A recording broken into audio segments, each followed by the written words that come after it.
We're all in this together.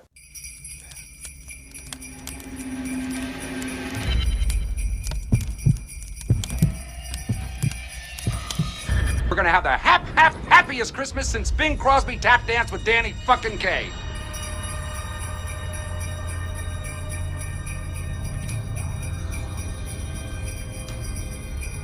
Hallelujah! Holy shit! Where's the Tylenol? Dinner was full!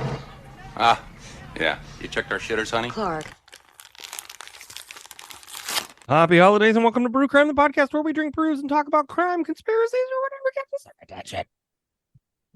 I'm JT, and this is my co-host. A man drinking a beer that is 14.5% alcohol. Mike! We've lost him, guys. The more hoppy holidays you hear, the more hoppy we get. Ooh, yeah. There's very little hops in this one. It's all booze and chocolate. Well, this is about a drink company. It's not beer. Ooh. But I am entitling this Fizz-tory in a bottle. Pepsi's unlikely naval conquest. Wow. So in a vast sea of business deals, corporate takeovers, and maritime mishaps, there exists a tale so bizarre, it's almost as fizzy as a freshly cracked open Pepsi. Ladies and gentlemen, buckle up for the astounding chronicle of how Pepsi came to own a Soviet naval fleet, proving that sometimes the best way to navigate international relations is with a can of cola in hand. How did they get a Russian naval fleet when Coke had literal Coke in it? At first, like, Damn, we're going to get into that. Maybe they were drinking Coke while selling Pepsi. Yeah.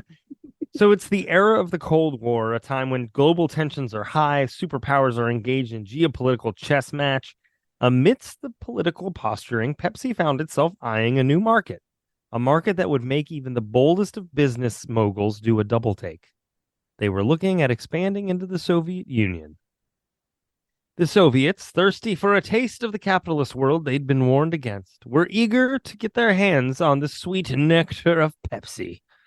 But alas, they faced a peculiar problem, a lack of hard currency to facilitate this soda exchange. Enter the genius of the century. The Pepsi Challenge meets Soviet naval might. In an unprecedented move, PepsiCo and the Soviet Union engaged in a deal that would leave the world scratching its head for years to come. The beverage giant didn't just secure the rights to peddle its bubbly elixir in the Soviet Union, it managed to snag a piece of the Soviet naval fleet as collateral. Yes, you read that right. Submarines for soda.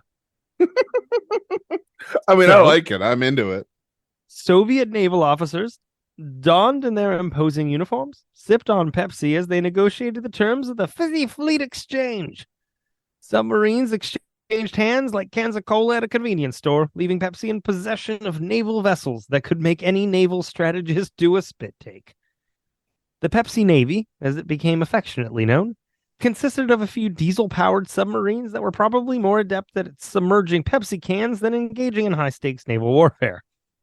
Rumor has it that the submarines even bore the iconic red, white, and blue Pepsi logo, turning the high seas into a floating advertisement for everyone's favorite sugary beverage. Oh my God. The strategic value of this peculiar naval force remains unclear, but one thing is certain.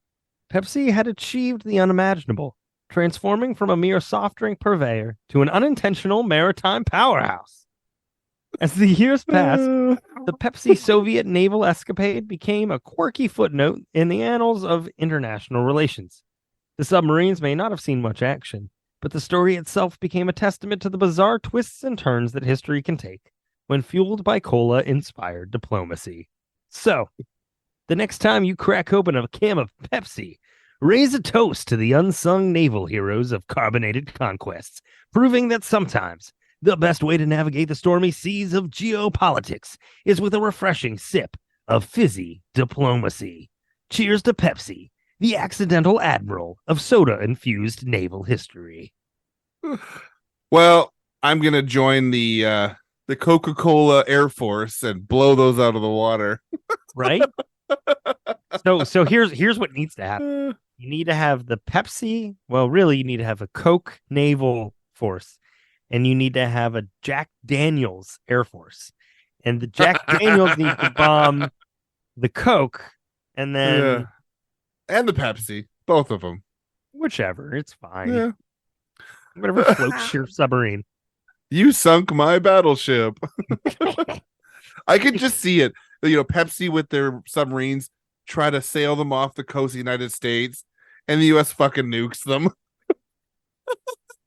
Yeah, sir, why are diesel-powered Soviet Union submarines on the West Coast? I don't know.